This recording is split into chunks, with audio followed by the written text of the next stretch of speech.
Maz pamazām pie Kuldīgas novada domas sarodas ļaudis, aptuveni 60. Plakāti viņu rokās izsaka galvenos punktus, kāpēc sabiedriskajā apspriešanā 282 cilvēki teikuši nē dāņu investoru iecerē Gudinieku pagastā būvēt milzu cūku kompleksu. Pārbijis tikai 31 iedzīvotājs.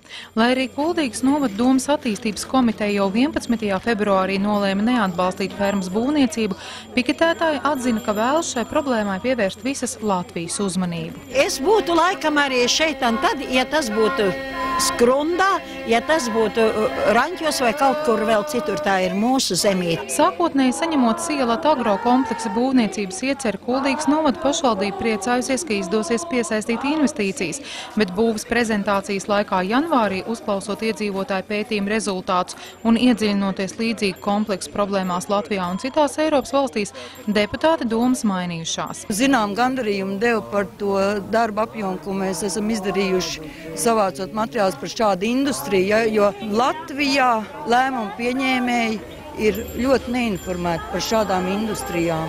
Ir jau arī tas, kad zeme tiek piesārņot, un piesārņot tajās vietās, kur mazāk ir cilvēki, tur vairāk arī lej vircu. Vajag suitiem zemi zaļu, nevis dāņu košergaļu. Par kompleksa būvniecību vēl bija jālemj domei. Visi deputāti bija par to, lai šo kompleksu nebūvētu. Kurš lūdzu ir pār šādu lēmumu projektu?